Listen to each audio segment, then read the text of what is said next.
Abakunda ibiganiro bya Trek TV turabasuhuje nanone. None se hagize ukubaza inyamaswa iruta izindi ku isi nzima wasubiza?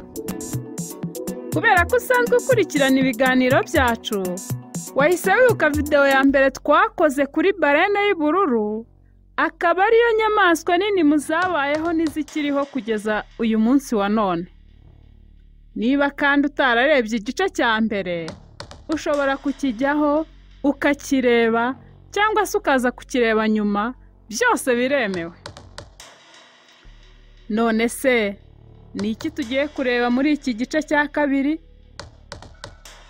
Tugiye kureba ibijyanye no kuvuka, kororoka ndetse n'urupfu rw'igihanyaswa barene y'ubururu.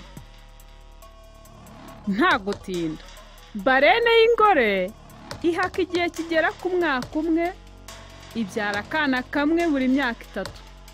Ninkita akabarene ntiwumve ko ari gato, kuko kavuka kareshya na metero 7 ku biro hagati y'ibihumbi 2200 n'ibihumbi 2700.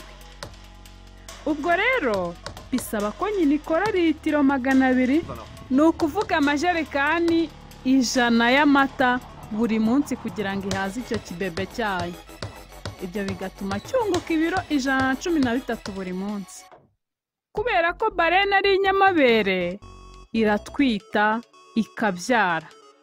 Ibyarira mu mazi, maze ikagenda ikoma kuri ako kana, nuko ikakayobora hanze y'amazi kugira ngo gashobore guhumeka umwuka wako wa mbere. Ako kana kagumana na nyina, ikagacutsa kagejeje ku myaka 6, aho kaba kareshya na metero 16. Imyaka y'ubukure kuri barene y'ubururu ni hagati ya 10 na 15. Aho barene bishobora kwimya iyo ari ingabo, yaba ari ingore ikaba yabyara. Barene y'ubururu ishobora kuramba imyaka iri hagati ya 80 na 90. Iyo icyo gihe kigeze irasaza igapfa. Nyamara kandi hari icyago kimwe gishobora kuyibasira, kigatuma irangiza iminsi yayo igihe kitaragera. None se ni ikihe cyago cyahangamura igihangange nk'iki ngiki? Indwara se? Reka da. Impanuka se? Ashwi. Hari indi nyamaswa se yakisukira? Ntayo. Inzara se? Ntibishoboka.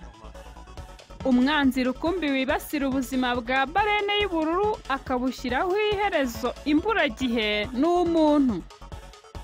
Nyamara kandi kugeza mu kinyejana cya 19, nta muntu cyangwa itsinda ry'abarobyi bashoboraga kugira icyo batwara barene y'ubururu n'imwe, kubera umubyimba ndetse n'umuvuduko wayo bidasanzwe, kugeza ubwo ikinyejana cya 20 cyadukanaga amato ndetse n'imitego biri ku rundi rwego, maze barene zikahatikirira ku bwinshi. Umwaka w'1931 ubwawo wasize zigera ku bihumbi 29,649 zishiriye ku bisongo. Kwica barene y'ubururu byakomwe mu nkokora mu mwaka w'1966, ubwo zashyirwaga ku rutonde rw'inyamaswa zishobora gucika, ndetse hagashingwa n'ikigo cyihaye intego yo kuzirengera, aricyo International Whaling Commission.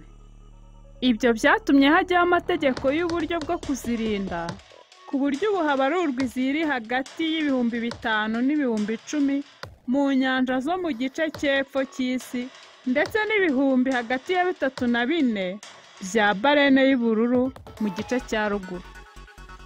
Nagira ngo kandi ubwire ko aho twavuze ko nta nyamaswa yakwica barene y'ubururu, twerekezaga ku nkuru. Naho intoya yo ikaba ishobora kwicwa n'ubundi bwoko bwa barene, ndetse n'igisimba kiba mu mazi cyitwa giant squid. None se ushaka kubona iki gikoko wagisanga he? Kora subscribe maze tuzabikugezeho. Biroroshye. Duhe like, please.